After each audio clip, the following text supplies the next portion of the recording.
This is Hannibal here from thehannibaltv.com, and I'm back with none other than Sam Houston, the former WWE superstar, also in NWA. He was part of the Dark Side of the Ring recently, the brother of both Jake the Snake Roberts and Rockin' Robin, and he's been through a lot in his life, but he's come out on top. He's remarried now. He's doing great, and he's still in the ring. I recently saw you against Andrew Anderson.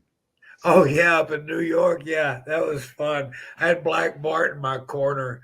Oh, that was a night of firsts, you know, and it was fun for me. I like to get out there and move. I get to, because gosh, I mean that's where my heart is. That's where your spirit is. That's where your passion is, and that's where I'm alive. Uh, it, it, I remember, gosh, after the first time I retired in 2000.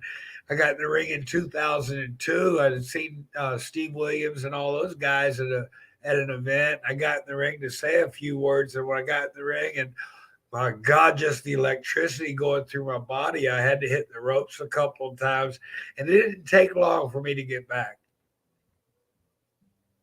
Now, for Black Bart, do you have any stories about him? I've had him on before. A lot of fans say that everything he says is bullshit and I shouldn't listen to him. And then some people say that there is some truth to his stories. Oh yeah, well, out of every, I guess everything, there's always going to be a seedling of truth to most stories.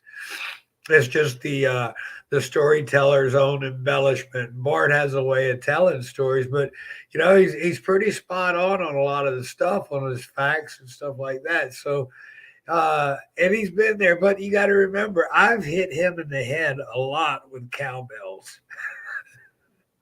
Yeah. Did you guys Hannibal, feud? we weren't allowed. Okay, we wrestled a couple of times in Pennsylvania and in Baltimore. They still talk about those matches. We weren't allowed. The state athletic commission uh, uh, would not let us wrestle each other after a couple of things. I mean, we beat the state athletic commission up. Our matches got wild, and anyway, they wouldn't let us work against each other in those two states. But then Crockett brought Bart back in when he brought the NWA to Dallas, and he was going to make Bart and I tag team partners against Murdoch and Randy Rhodes. And even though Bart was my tag team partner, I was still putting knuckle bumps on his head. That's funny. As far as Texas wrestling, what are your memories of wrestling in Texas? We have a lot of Texas wrestling fans on this channel. Well, I didn't wrestle for Fritz at all. I went in there for Global and then CWA, and there were NWA. Jim Crockett came in there and brought the NWA. My fondness or my memories or fondness of Texas wrestling was when Watts was there, and he had him an office in Dallas. And the UWF was, we were doing our television tapings at Billy Bob's and stuff. Um, I grew up in the territory right next to Fritz. Watts had Mid South. Watts and Leroy McGurk had Mid South, and Fritz had the Dallas of the East Texas Dallas office and everything. And those guys would come over, and Kerry and Kevin and David would come over and work for Bill and stuff. And people guys would go back and forth. Gino Hernandez was coming in, so I was getting to see all the Texas guys in Louisiana and getting to know them there. But I never got to work for Fritz. And I tell you another thing. The original ring in the Sportatorium in Dallas, the Dallas Sportatorium, the original ring, I was the last human being to stand in that ring. They paid me to tear it down. It was pounded into the earth.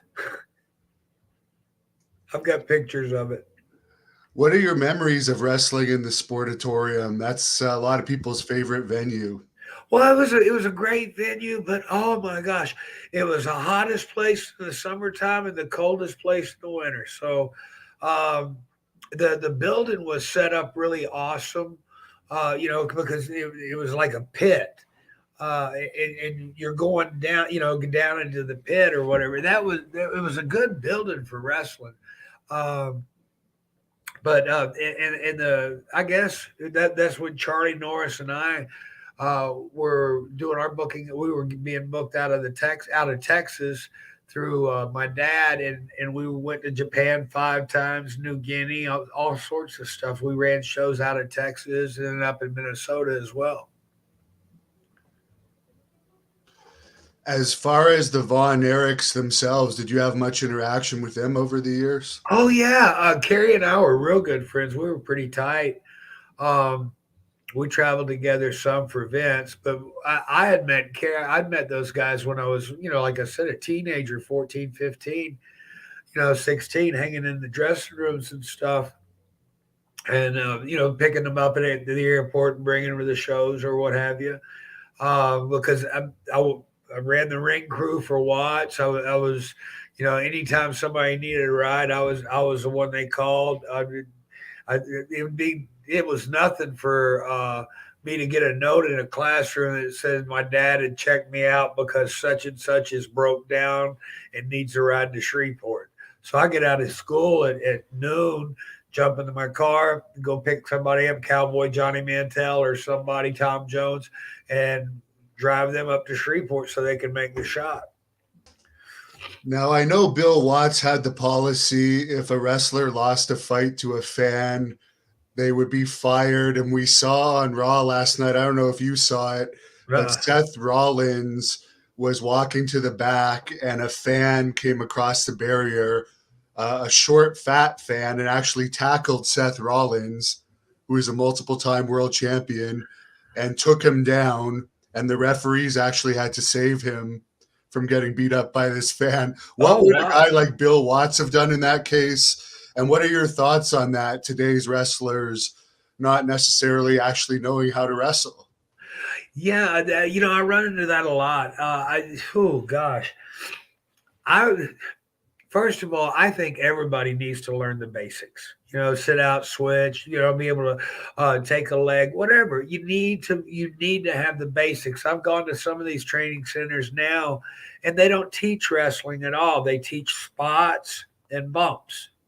Well, it's not about spots and bumps. The marquee says wrestling, so you ought to know your craft before you get into it. Everybody's so fired up. Oh, what's my character? Well, you ought to get the snot slapped out of you and become a wrestler first, and then worry about a gimmick or a character or something like that later.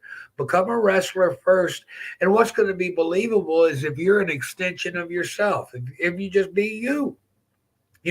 I see. It is like I was in Vegas the other day, and I wrestled Nature Boy Buddy Lee. Well, that's 4 or 5 Nature Boys I've wrestled.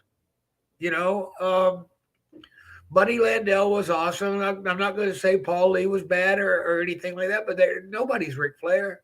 But in that same thing, nobody was Buddy Rogers either. Well, you can't have another Undertaker. Well, they already did that with Brian Lee,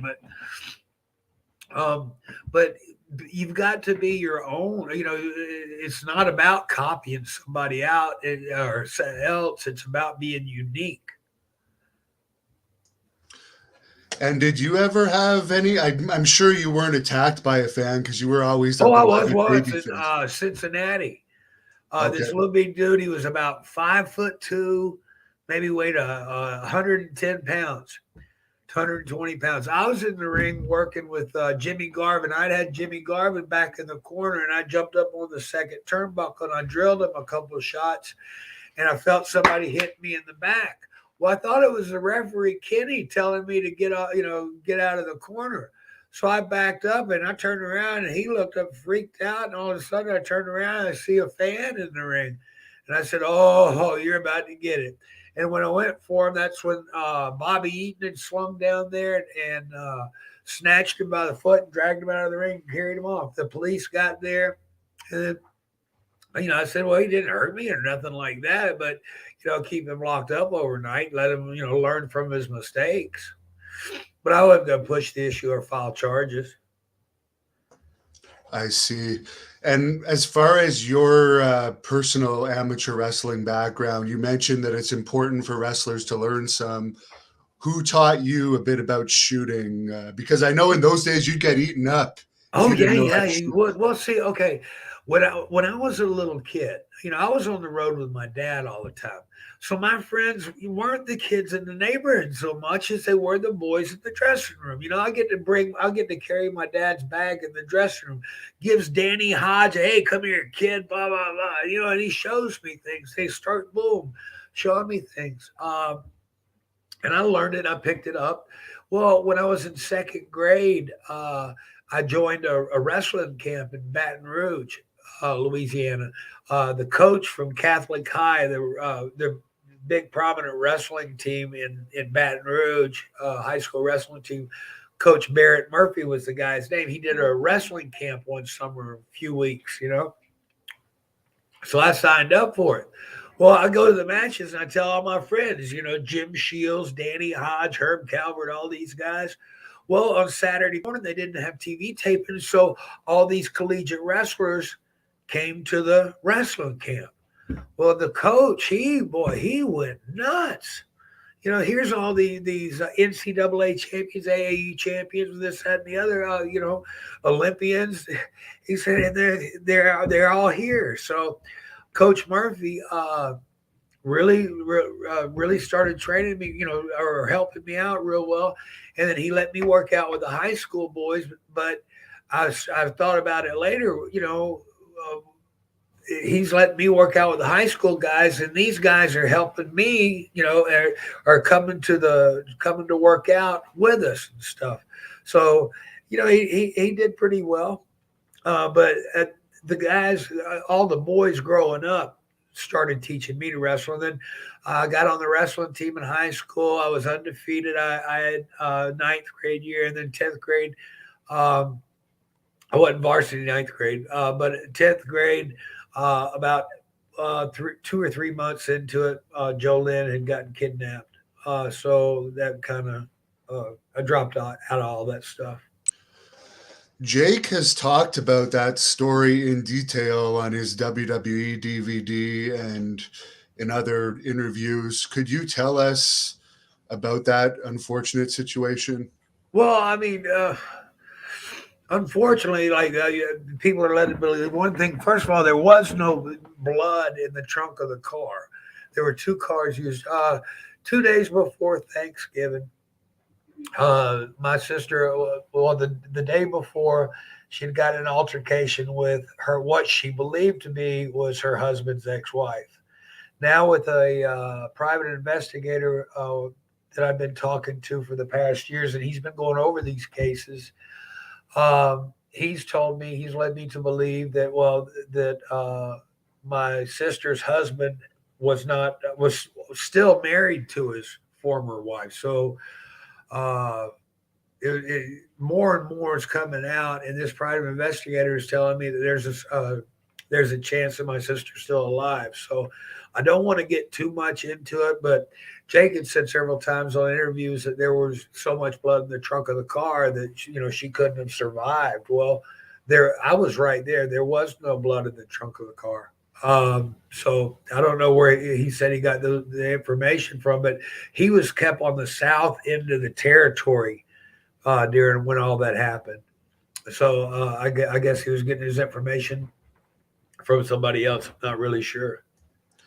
And wrestlers always tend to exaggerate, as we Well, all yeah, know. especially you sensationalize, I guess would be what you'd call it. There's a fan on here that wants to know your thoughts on the Nasty Boys. I don't know if you ever had much interaction with them. I just, I was on the road with them some, and I traveled with them some. I mean, they were always cool with me, and I still see them now, and every once in a while, it is getting back together. I mean, we didn't party a lot together or anything like that. We just saw each other in passing, and we knew each other. I don't think I ever worked with them or anything. Uh, but yeah, I mean, they were giving it everything they had to go out there. I mean, they were in a competitive era as far as tag teams are concerned. but I think they did well for themselves. I wish Brian Knobs recovery, or speedy recovery. I heard he was down or something. But I wish the best for everybody, really. I believe that he gained something like 150 pounds, but he's in a special hospital now for weight loss. And like he's almost unrecognizable now. He's lost so much weight. Oh, that's awesome. Well, jumping jacks really do work. Yeah. I can do them backwards now. Someone wants to know, Mike D wants to know your thoughts on Matt Bourne. Did you know him and do you have any stories about him? Yeah, I knew Matt. Matt came in and worked with. He was a part of the Rat Pack with DiBiase and Duggan there in Mid South. Matt was a little bit, I guess, of a loose cannon, or maybe he would pick his spots per se, and who to jump on and win or whatever. But I was down there when the altercation. I wasn't in the dressing room between him and Duggan, but I know the boys got them all separated and stuff, and nobody suffered anything serious. But all my time on the road, I got along with Matt really well. We had fun. There's a fan on here that wants to know, did anyone ever rib you in the WWE to the point where you almost wanted to fight them? Oh no, everybody. It's kind of fun because people pull ribs and stuff like that. But the thing with a rib is you got to outdo the other person. And I had people. Oh, Angelo Mosca, my own brother. I dropped my own brother off at the airport 2 hours before his flight with "stupid" written across his forehead. Angelo Mosca just passed away. Did you know him? Yeah, I knew him real well. I knew him when I was, sorry to say, sorry for his loss and stuff like that. But yeah, I've known Mosca since I was about 14. He would come into Mid South, and that's kind of when I first found out, because I didn't personally have experiences with him, but I saw how he interacted with the other guys, and I knew he was a bully. Apparently, he was a bully in the CFL too. Yeah, well, that's why Wahoo McDaniels why he had heat with Wahoo, because he would cheap shot guys after the play was over and stuff like that. Well, one night. Oh gosh, I'll go ahead and tell you part of the story. One night, well, it was Barry Horowitz, but he was wrestling under the name Bret Hart in the Carolinas. Mark Fleming, another underneath developmental, and myself. Okay, one week Mark Fleming shows up in Fayetteville with a pair of Jordache jeans. That's a $60, $70 pair of jeans. And we're guys that aren't making any money. We got a minimum guarantee of $50 a night, but when you're only working 2 nights a week, yeah, it's hard to make it. We're struggling to survive. So Mosca puts padlocks or combination locks on all the belt loops. So now Mark's got to cut his $60 pair of jeans and all the belt loops off. Running the jeans. So then the next couple of days in some South Carolina town, Barry Horowitz had a huge duffel bag with a strap. Well, he locked the bag to this big iron pole. So now Barry had to cut his strap. So now he's got to carry that great big duffel bag by the 2 little handheld, and so it's going like this, dragging the front end and the back end.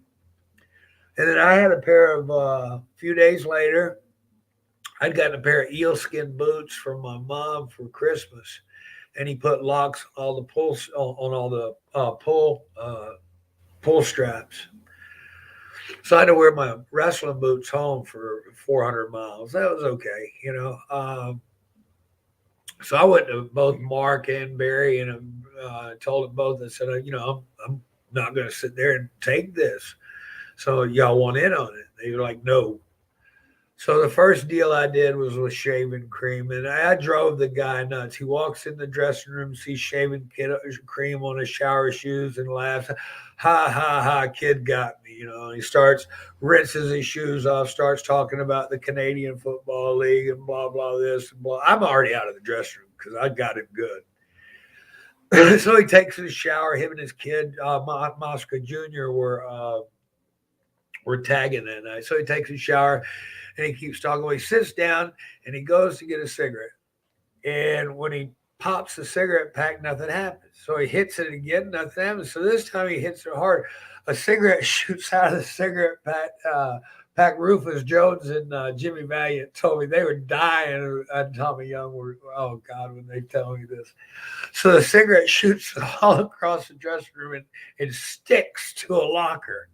And he looks and he realizes he's got shaving cream all in his cigarettes and he goes nuts. You know, he starts, I didn't mess with his things.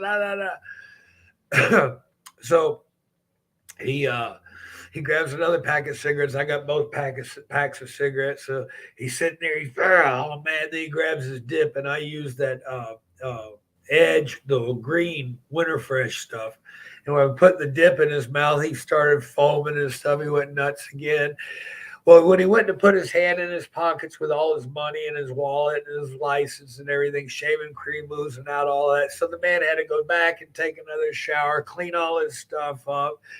He gets back, he gets all cooled down again. What the beauty of my ribs are, boom, it peaks. Then you got that cool down time till the next thing hits you. And then the next thing hits you. But it went all the way. I mean, it went all the way. They said he came out looking like Papa Smurf when he came through with his arms. He had to ride home, which is 360 miles, in one of his son's extra large T-shirts. And Ange was probably a 3X. So it was good.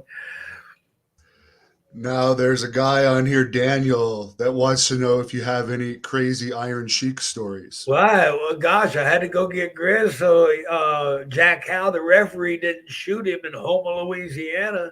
He wouldn't go to the ring. But yeah, Sheik something else. We were flying down. I think we had made the last flight out after working a shot, and we were flying to the next town. We made the flight out, so we get to the next town. And so Sheik's on the plane, and when they turn off the no smoking sign, we both got bumped up to first class. And he was we were both in smoking row, but I was in the next to the last one, and he was behind me. And when the smoking thing went off, he fired his pipe up and he was smoking the stew. I won't say what he was smoking, but he started smoking. And the stewardess comes running through there and she goes, "Sir, you can't smoke marijuana on an airplane." And he said, "Marijuana? What? No, fine lady. This is Turkish tobacco." And, he pulled it off and he was able to do it. He smoked the whole way. Yeah, he's a crazy character for sure. Yeah, one time, okay, the TVs when I was working for Vince, they used to torture that man about the flagpole and everything. First of all, if you wore a hat, you got to watch. Somebody's going to push the crown of your hat in. If you carry a flag, somebody's going to steal your flagpole. Whatever your thing is, and then they're going to change it from the 7th match to the first match, and that's how people got their hats super glued to their head and stuff. Anyway, somebody took the Sheik's flagpole, and he's looking all over the place for his flagpole. He doesn't have a flagpole. And they moved him and Nikolai's match up. So they're saying, "Go to the ring." They're hollering, "Go to the ring, go to the ring." Well, Sheik's still looking for a flagpole, and he can't go to the ring without his flagpole. Finally, Nikolai says, "Sheik, here, take my flagpole." And Sheik goes, "Oh, Nikolai, you do that for me?" And he goes, "Yes." And he goes, "Oh, Thank you so much. He puts his flag. Come on, Nikolai, you dumb son of a bitch. You always making me late. They took off to the ring. Who would have guessed that Nikolai would have passed before Iron Sheik? Oh, probably. Well, Nikolai was in great health, Uh, he was great. I like Nikolai. I know Nikolai, I guess, ever since he was the Mongol or something with Bill Eadie down in South Louisiana. Yeah, I remember talking to him, and he said he was worried about the Iron Sheik. Sorry. Hey, by the way, what does religion have to say about THC? I don't know. I think that's natural and it's a healer. So I don't have any problems with it. We're giving everything. I think the oh gosh, it's the overuse or maybe what's the word I'm looking for? When you're taking advantage of something. The abuse. Yeah, the abuse. Yeah. Like I've been hitting the head with a lot of steel chairs over the years. So I've heard that the missing link, who you probably knew from Mid South, would fall into that THC abuse category because he would like smoke. Oh, he woke up smoking. Oh, He no. woke up smoking. It depends on what's wrong with you. I mean, it's a good healer. It's good for pain and stuff like that. Cancer patients use it. It's great for glaucoma. They found out it stimulates people with Alzheimer's. You know, so I don't see any problems with that. I'd rather take something like that I'd never take a drink, but I'd rather take that than a drink, and I don't take pills. So, you know, I see all these all the pills and everything everybody's taking. I don't know. You don't need that. You got to think everything you're doing is going through your liver. So you're not adding any days if you ain't taking care of your liver. And yeah, I'd rather deal with the effects of this any day than alcohol because, as you know, the same thing will happen to me if I have too much. I'll actually go crazy. Oh yeah. Well, I mean, I was a bad alcoholic for years and years and years. Hannibal. I got to a point where I was drinking 3 fists a day every day for almost 19 years. I went through some periods of sobriety during that. I went through like 3 times I had a year sober. One time it was a year and a day, and then boy fell off the wagon because what happens is you get fooled by your own sobriety date or whatever. You think, oh, I got this beat. And then all of a sudden, you get that little voice like an Animal House. You got the little devil on one side, the little angel on the other. Well, this one is, hey, well, nobody's going to know. Just get one drink, and you're going, oh, okay, well, and you talk yourself into it. And I did that 3 times, and finally, when I made my decision, and it was over 12 years ago, I made my decision. It was done. You know, this stuff is killing me. I'm not me. I don't like the person I've become. You know, just so much, and I couldn't see it. Oh gosh, it made it took away my relationships with my daughters and everything. It's robbed me of that, but it also quelled that hurt. So where do you fall? I mean, you fall in the middle of you fall into the middle of a vicious cycle or a vicious circle that there's no way out of. What's got to happen to you is the same thing that happened to me. I had been locked up for 7 days. 7 days. Okay, when I first got locked up, on the second day, I tried to hang myself, and the nooses broke. 5 days later, they came. They chained me up. They carried me to the chaplain's office. He said, "Your mom's dead. You can use the phone." I called my sister up, and she made arrangements for me to make the funeral. Thank you, Robin. Well, anyway, I came back, and when they took the chains off, that's when I'd had enough. That's when I dropped to my knees and I prayed and I promised I never would drink again, and I haven't. Um, but alcohol before it had hurt me, but it's always something. It's always done something I could rebound back from. This time it took something away from me, something I love dearly, somebody I love, dearly, very much. Um, and I couldn't let that slide. So I hate to say it took the death of my mom to give me the strength enough that it did to for me to fight back and say no. I think I'm a much better person for not drinking. This fan has a very good question. What are your thoughts on your daughter, Samantha Starr, who is now a wrestler? And boy, is she ever beautiful. Good Yeah, job. she is. She's doing really great. My thoughts on her is she's outstanding. I've been in the ring. I mean, when she had her first match, and I was still in prison, and I got out and I came up to the Carolinas and I worked out with her in the ring to make sure she had what it took, and she did. She had been dating this other fella. He was a wrestler, a little bit bigger than me, taller than me, a lot younger. Well, anyway, I showed her some things and actually showed her a move to make and made him cry real tears. So he come up to me, he says, "You got to show me that." And I was like, "No, that's for her to know, not for you." And I wasn't trying to be a jerk or nothing like that. It's just that, if you're going to entrust something, I want to entrust knowledge into people that'll use it wisely, not just go out there and do it just because they can.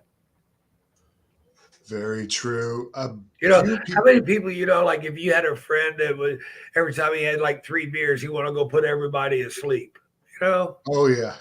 Yeah, it's kind of those are the ones you go, oh, hey, how was that? Yeah, at least with weed, you'll just fall asleep if you overdose. Yeah. It's kind of like what they said.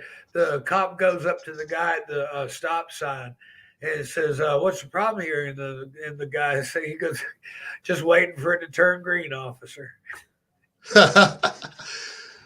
There's been a couple of fans that would like to know why you never took bookings in Puerto Rico. After the Brody thing, I didn't want to go. You know, that's why after the almost being eaten by cannibals, I didn't go back to New Guinea. Well, now we got to hear that story. Yeah, we were over at Larry O'Day and Terry Priest, two promoters came over. They were from Australia and came up, and I'd seen them in Atlanta. Then all of a sudden, when I was wrestling out of the Dallas office, and Larry O'Day had been in touch with, I guess, the Dallas CWA wrestling office, and Action Jackson, Killer Tim Brooks, myself, and Charlie Norris went to Port Moresby, Papua New Guinea, and where all the Jurassic Park movies were filmed. Beautiful country, yes, it is. Well, anyway, so the first day, oh gosh, we land over there. They're having a big party with the radio station and everything. Well, when we land at the airport to see totem poles, I was like, wow, these are awesome. You see totem poles. And they were like what you'd see in Gilligan's Island, but they were huge, like 80 feet, or not 80 feet, but 30 feet tall or something. And as I'm leaving oh, hang on just a second. I got to plug my computer in. Just a second. No problem at all. And yes, fans, for the remaining 25 minutes of this interview, I will be asking your questions, so be patient. I'll try and get as many as possible. The tipped ones will have priority. Okay, I'm back. Sorry about that. So anyway, we landed at the airport. I see these totem poles. I'm like, wow, this is awesome. Then all of a sudden, we're driving down the road, and here comes this little dude. And I mean, they're not wearing too much of nothing, you know. And he takes off and he runs. He's running straight at this tree, and he ran straight up a coconut tree. I was like, geez, I've never seen anything like that. Hand over hand, just like boom. And I was like, wow, we're in a different kind of world here. So there was a big party that night, and then the next day we're getting ready to go uh, uh, to autograph signing. So I go outside out to the front of the hotel, and I'm smoking a cigarette. And here comes this fellow walking up, and he's about 5'2", maybe. He's wearing a Tarzan-like loincloth. He's got a great big old nice knife on his hip. He's carrying a spear. He's got a bow and arrow over his shoulder. He's got a bone through his nose like this. He's got bones through his nipples. He's got vertebrae in his earlobes. He's He's got his face all painted up red and yellow. He's got some sort of feathery headdress, but not like a Native American headdress. It was more like something you'd see on Gilligan's Island. They live in grass huts over there. And he's walking up to me and with spear and everything. And I'm thinking, oh gosh, he's going to ooga booga walla walla, something, oh, yeah. Anyway, he walks right up to me. He goes, pardon me, mate, can I have a smoke? And I was like, wow, you talk better English than I do. And I gave him a cigarette and I lit it for him as I was watching him leave. And I turned back around and here comes a woman walking down the street and she's nursing a baby on one breast and a piglet on the other. I'm like, where the hell am I at? So they take me to the sports arena, and they got me standing in this little bitty ring. It's about 5 foot by 5 foot, And I'm signing autographs for about an hour or so. Well, I was thirsty. I wanted a soda and use the restroom. So I get out of the little ring, and I go to the restroom and get me a soda. The people bodily pick me up over their head, and they're tossing me up in the air and everything, and they're carrying me out of the sports arena. And they get me to the big iron gates on the other side of the soccer field. And that's when the Australian army came down. They start shooting people with rubber bullets and beating them with clubs. These Rottweilers were dragging people off by that. They were clamping down on somebody's head, a native's head, and dragging them off. It was like, oh, wow. So they get me in the transport, and the major for the army goes, mate, you ever watch Bugs Bunny? Yeah, Bugs Bunny, yeah. He says the one about the Ethiopian. I was like, yeah. And he said there was a big black part in your future, mate. He said what they were going to do, their belief is whatever they consume lives through them. So if they eat me, then the spirit of a warrior or whatever would live through them. Oh, gosh. And that happened twice. The second time, me and Charlie Norris were together when it happened. But we walked into a store. We were going to grab a bottle of water, and in 3 minutes' time, 5,000 people, boom, right out in front of that little store. They had to call the army out again. They have a nut over there. It's called beetle nut. It grows on the tree. They eat this nut. They put it on a lime. Put it on a mustard leaf with lime that you kill snails with. They chew it, and it got this red fluorescent spit that but it gives them a cocaine high, and they chew this nut all day. And then somebody will come out of this little village of about 17 or 20 huts, and then somebody will come out of this little village about 25 huts, grass huts, like, and meet in the middle, and then go to hacking, fighting each other and hacking each other to death. After the matches, me and Charlie would just go up to the room with a case or two of beer and watch them kill each other. Crazy.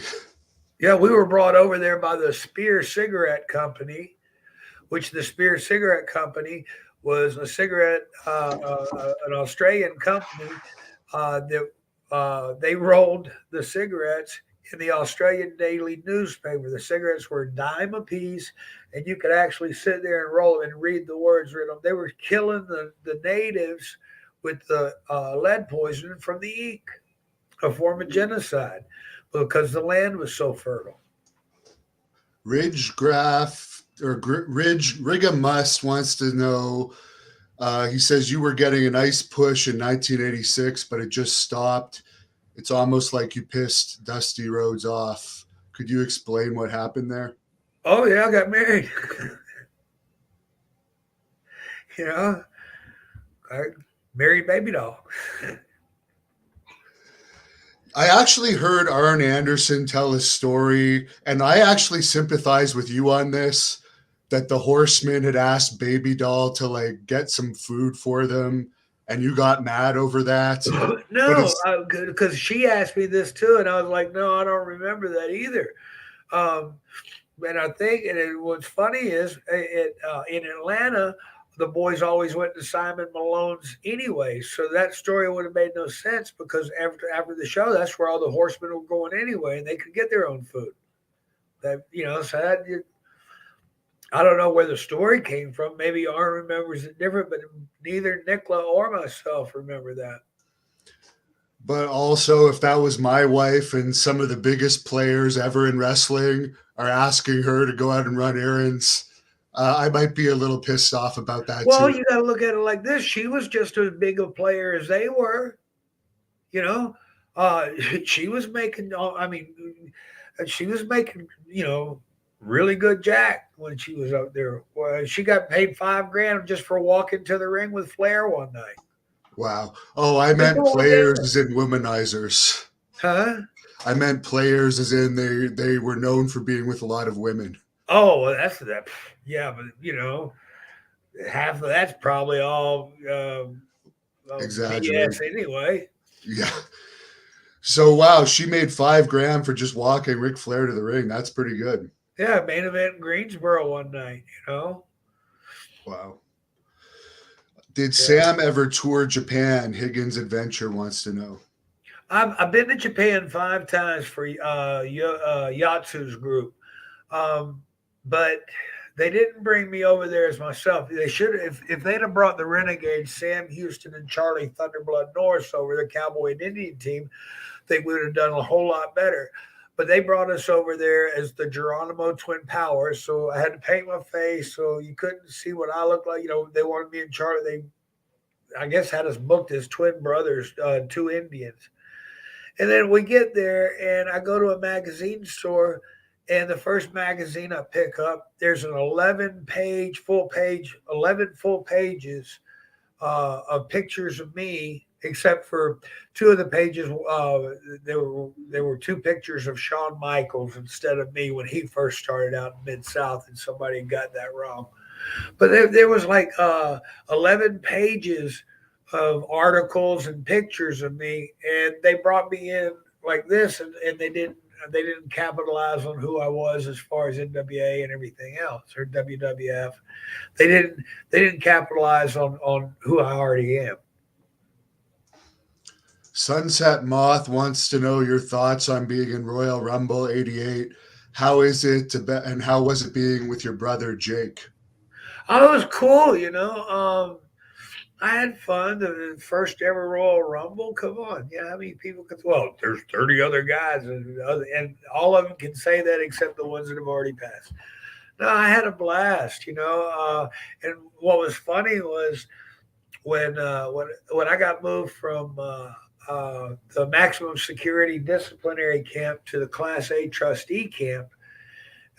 It was on a Monday, and when I finally got into the dorm that we were in, they were watching Monday Night Raw on TV, and that's when they announced Jim Duggan going to be in the Hall of Fame.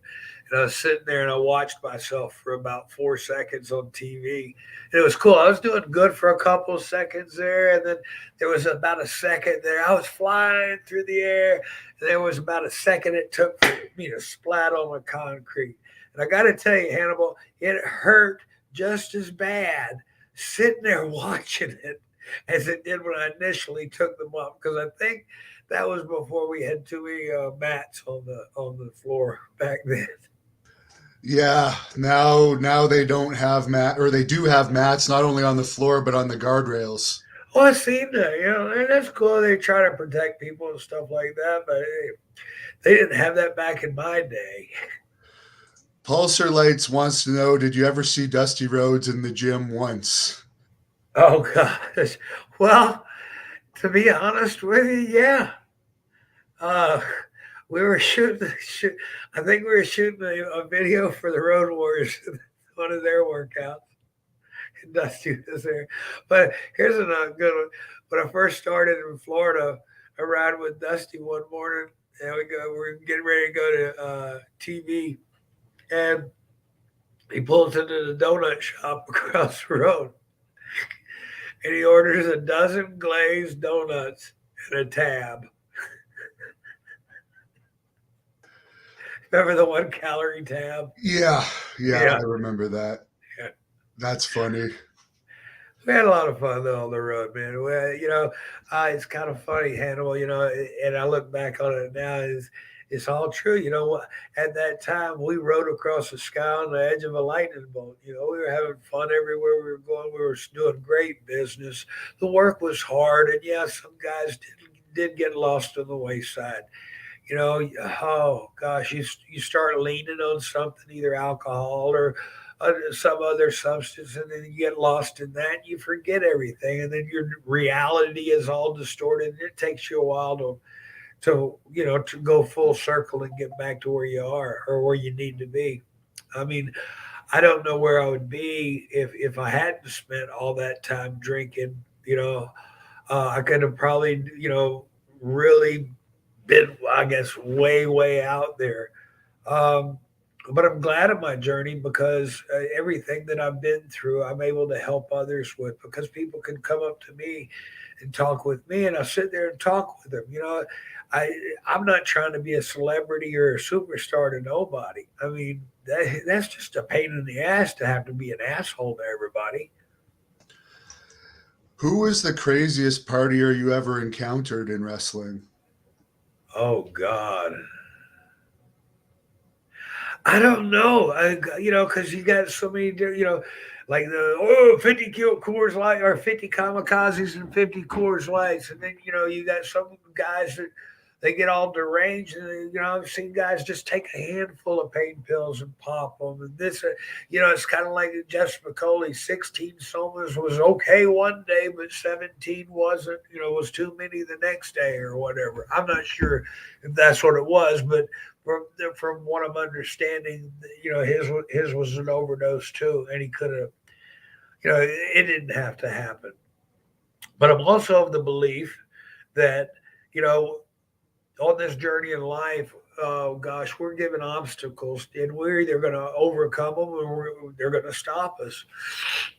When it's your time to go, I should have been dead 10 times over, at least. But my number wasn't yet, so that lets me know that he's got a higher purpose for me. My job isn't done here on earth. Well, that's the same being. We're all in an invisible line, and we don't know when our number's up. But when it's up, it's up.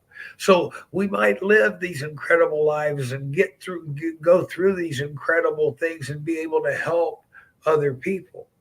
You know, but when our numbers up, it's finally up, and it doesn't. It can be, it could be. Oh, I mean, I read a story a few days ago about a fella that they said he rolled out of bed, but when he hit the floor, it crushed every bone in his body. And then somebody, I guess, doing one of these things that says, "Oh, well, he must have been having a dream about falling off a building or falling off a mountain." I don't know. I get off on these weird tangents once in a while. Yeah, but very interesting stories you have. Jonas wants to know if you could go into detail about the Ultimate Warrior. Well, what I mean, I was on the road with him for a couple of years because it was about 2 years when he got there. We stayed on the road together before he started getting his push. Um, they would film him every week and stuff like that. And Jim, at first, when I first got on the road, he was a great guy. We rode up and down the roads together. Um, I helped him out with his ring work. He helped me out in the gym.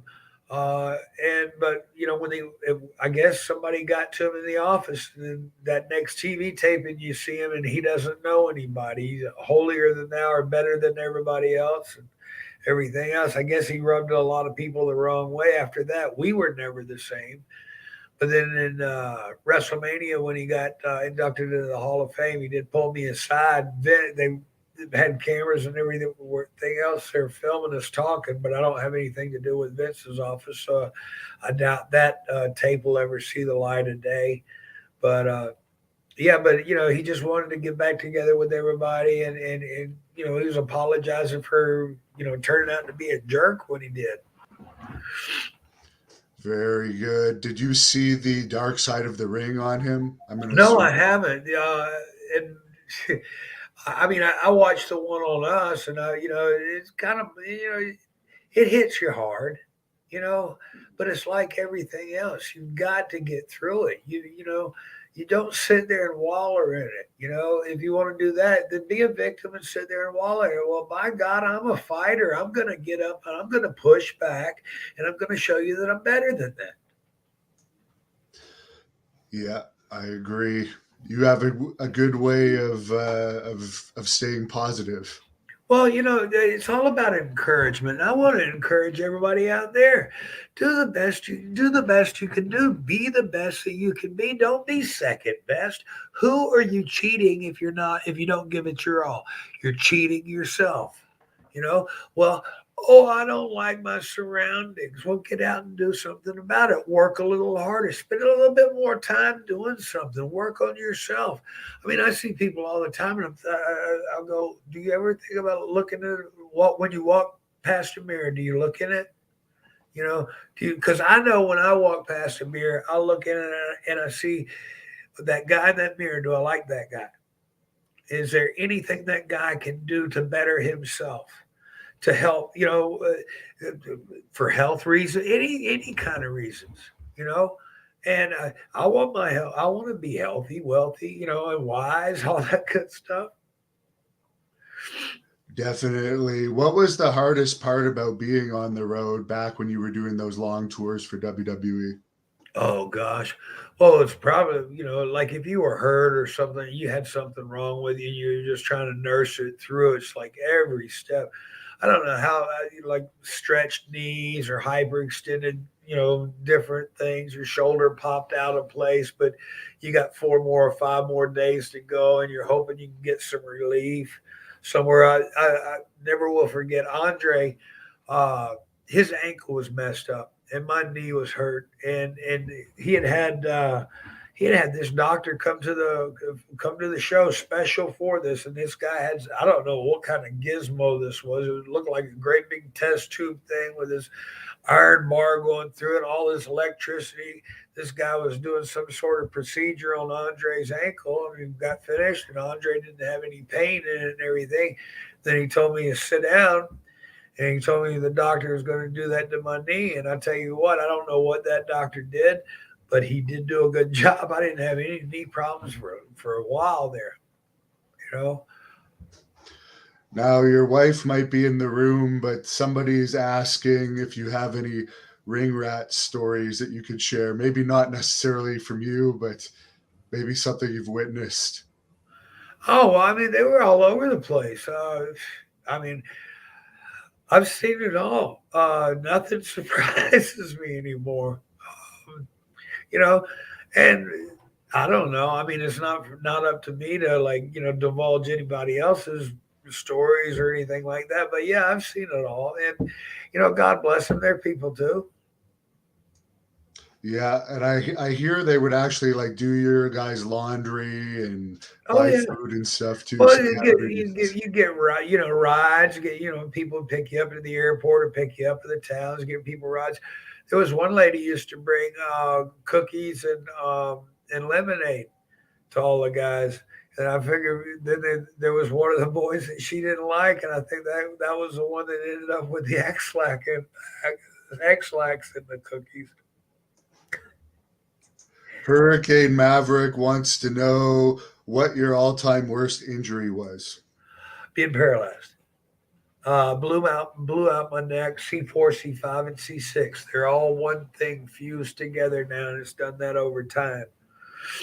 But yeah, I was down for a while. Then I was twice. Very interesting. Yeah, this Doctor Irving Schaffner, worked on me out in California, and he did a lot of things that were legal in the U.S. and a lot of I was doing under like 11 different treatments a day, every day for about 6, 7 months, 8 months. Uh, but he did the stuff with the I mean the tens units, and then he had this one thing that was like a satellite dish on one side, and it shot electricity in my neck here, and it dispersed out this way. I used to sit with a mirror and watch that. It looked like something out of a Frankenstein movie or something. Uh, but he worked on me for a lot. It got me back on my feet. Then the Northridge earthquake, I was in that in L.A. Everything got destroyed. Oh my gosh, what a scary event that was. And I re-injured myself because in Calabasas and Malibu, I mean, there was a nice place, so all the doors were these great big huge doors, and we were having to knock our neighbors' doors down so we can get them out of the condos. It was a rough night that night, or morning. But yeah, I was hurt for another 6 months. Dr. Shafter got me back on my feet. Then I flew out to Atlanta to visit my dad, and I ran into Charlie Norris, and he asked me to uh, start working out with him at the developmental center. So I did. And every day for 3 months. We were working out a couple hours a day, and he's the one that got me back in the ring. He said, "You need to get back in there." And I told him, I said, "My career's over. I've been hurt." And he said, "No." He said, "Man, you need to be back in there." He said, "Sam," he goes, "I'm 3 inches taller than you, 60 pounds heavier than you, and I'm giving you everything I got when we get in the ring, and I can't do a damn thing with you. You need to be back in there." And that's when we talked. And he said he'd be my partner, and I knew that I had somebody I could count on. And we started. I came out of retirement then. Matt would like to know if you have any stories about John Nord. North the Barbarian. Just well, I saw him the other day.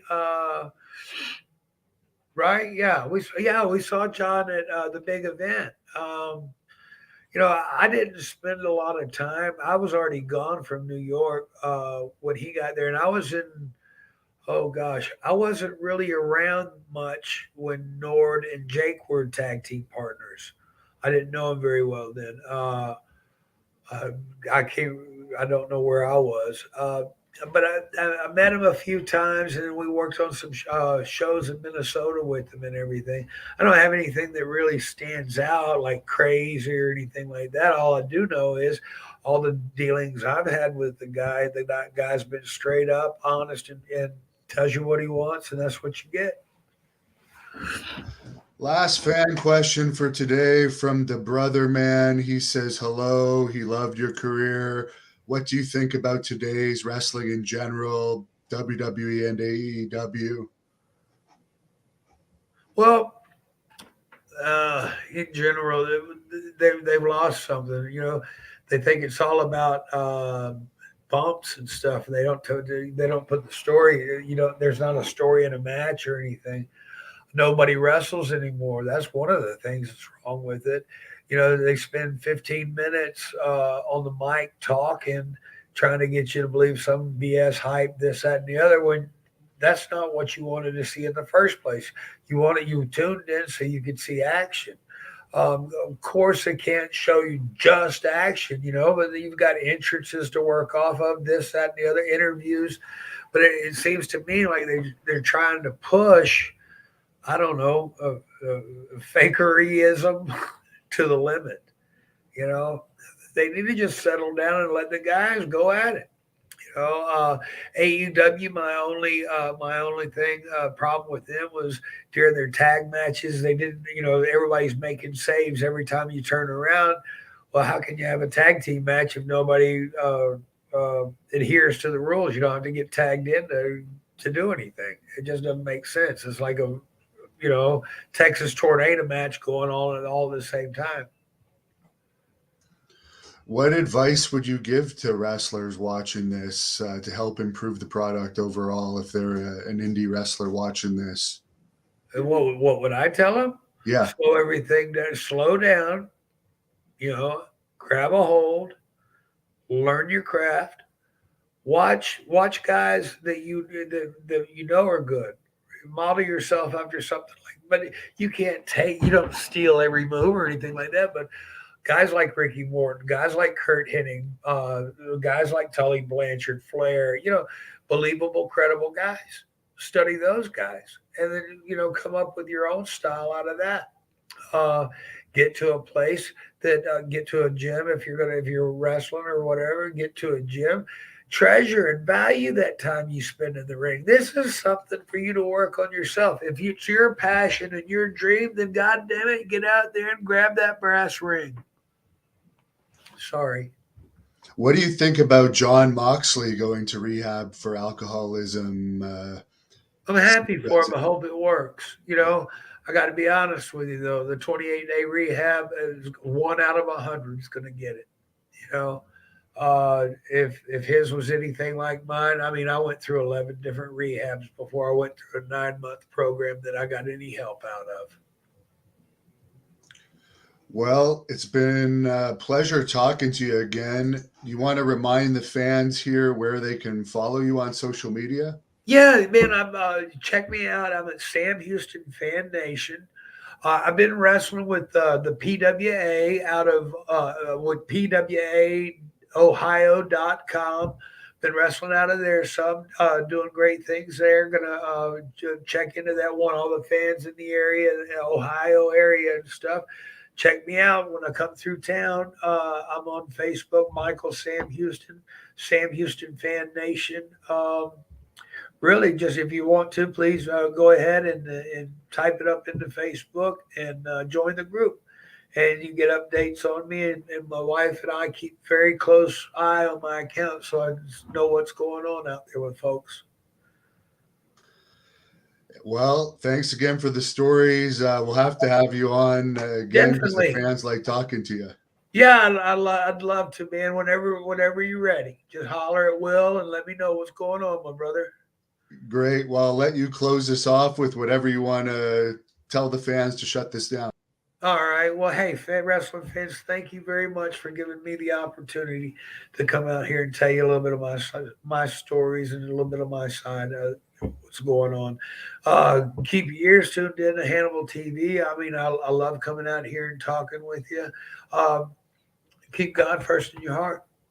Everything else, if you got Him first, everything else will come through. If this is your dream, this is your dream. Give it all you got. Don't be second best at nothing. Always, you don't have to win the race, but at least get your personal best, so and you'll become a winner. You guys take care. Love you. God bless. Thank you for watching the Hannibal TV. Please like this video if you enjoyed it and click the subscribe button to not miss any of our latest shoot interviews, match